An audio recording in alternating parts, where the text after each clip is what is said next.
ஒன்பதாவது கணக்குமா limit alpha tends to 0 sine of alpha power n by sine alpha the whole power M.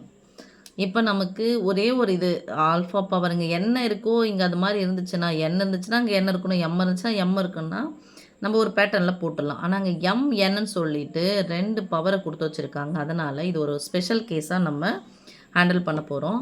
அந்த special கேஸுக்கு முன்னாடி இது ஃபஸ்ட் இதை சிம்பிளிஃபை பண்ணுறதுக்கான பார்க்கலாம். என்ன வடிவத்தில் நம்ம பண்ண போகிறோம் சாமி? Limit X tense to 0 sin theta by theta equal to 1. அப்போ இது ஃபுல்லாக தீட்டான்னு எடுத்துக்கிட்டு பை தீட்டான்னு போட போகிறோம். இங்கே என்ன இருக்குதோ அதை பை போட்டோம்னா என்ன பண்ணணும், வகுத்தா பெருக்கணும். அதேமாதிரி இங்கே வகுத்தா அதேமாரி பெருக்க போகிறோம். அதை சிம்பிளிஃபை பண்ணிவிட்டு அந்த கேஸஸ்க்கு போகலாம் சாமி. Alpha tends to 0 sine of alpha power n இருந்துச்சுன்னு சொன்னால் அதே ஆல்ஃபா பவர் என்ன தான் அங்கே வகுக்கணும். வகுத்தா என்ன பண்ணணும், அதால் பெருக்கணும். ரைட் இன்ட்டு இதை நான் பையில் இருக்கிறதுனால 1 பை போட்டுக்கிட்டா சைன் ஆல்ஃபா இருக்குது, இந்த பை ஆல்ஃபா அப்படியே போட்டுக்கலாம். இன்ட்டு ஆல்ஃபாவில் வகுத்தா ஆல்ஃபாவில் என்ன பண்ணணும், பெருக்கணும். அந்த ஹோல் பவர் எம். இதுக்குள்ளே நான் செஞ்சுக்கிறேன். ஓகே, இதனுடைய வேல்யூ நமக்கு என்னன்னு தெரியும் சாமி, 1ன்னு தெரியும். So 1 into alpha power N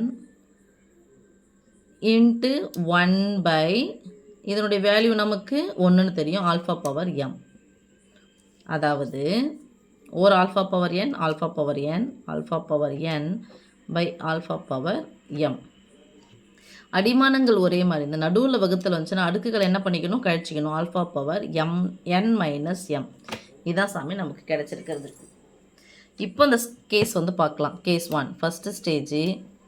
if n equal to M, ஏன்னா என்ன தான் ஃபஸ்ட்டு இருக்குது எனக்கு, எம்மும் என்னும் சமமாக இருக்கிறது 1.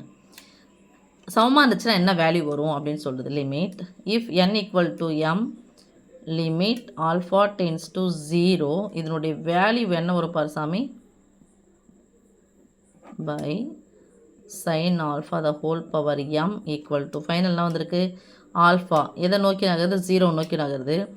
0 பவர் இங்கே தான் கொண்டு போய் சப்ஸ்டியூட் பண்ணோம் சாமி.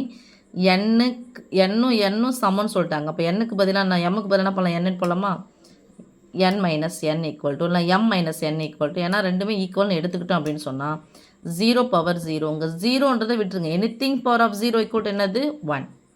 அடுத்து case 2. If n is greater than M, n எம்மை விட அதிகமாக இருந்துச்சுன்னா இதனுடைய வேல்யூ எப்படி இருக்கும், limit alpha tends to 0 sin alpha power n by sin alpha the whole power m equal to, இப்போ 0 பவர் யார் அதிகமாக இருக்கிறது, n மைனஸ் எம்னு சொல்லிட்டு போட்டோம்னா யார் அதிகமாக இருக்கான்னு சொன்னாங்க, n. சப்போஸ் இது 6ன்னு வச்சுக்கலாம், இது என்ன வரும், ஒரு 4ன்னு வச்சுக்கலாமா, ஏன்னா n தான் பெருசு, எந்த பக்கம் வாய் திறந்துருக்கோ அதான் பெருசு. அப்போ எம்மை விட n பெருசு. அப்போ இதை 4ன்னு வச்சிங்கன்னா 0 பவர் என்னென்னு வரும், பாசிட்டிவ் வருமா, 0 பவர் பாசிட்டிவ் ஈக்குவல் டுனா சமயம் வரும் நமக்கு. பாசிட்டிவாக இருந்துச்சு அப்படின்னு சொன்னாவே நமக்கு 0 பவர் எனிதிங் ஈக்குவல் டு 1 கிடையாது. எனிதிங் பவர் 0 ஈக்குவல் டு தான் 1.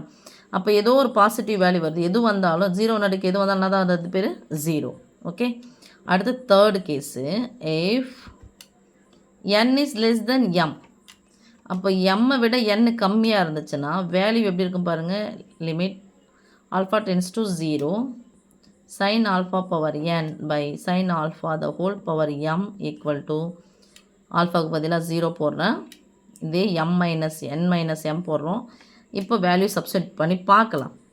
இப்போ எம்னுடைய மதிப்பு தான் பெருசு. இது 6ன்னு வச்சுக்கலாம், இதை 4ன்னு வச்சுக்கலாம், இல்லை வேறு எதனா நம்பர் கூட எடுத்துக்கலாம். 6லேருந்து 4 என்ன பண்ணணும், கழிக்கணும். கழிச்சா என்ன வரும், நெகட்டிவ் தானே வரும். 0 power negative.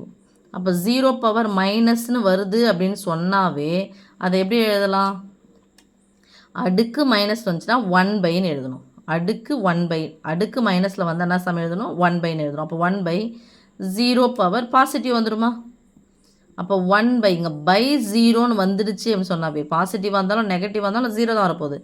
Anything by 0 equal டுனா சாமி infinity. Anything by 0 equal to infinity. அப்போ 3 cases. If n equal to m இருந்துச்சுன்னா அந்த சார்பினுடைய வேல்யூ வந்து 1, n பெருசாக இருந்துச்சுன்னா 0, m பெருசாக இருந்துச்சுன்னா இன்ஃபினிட்டிவ். ஓகே.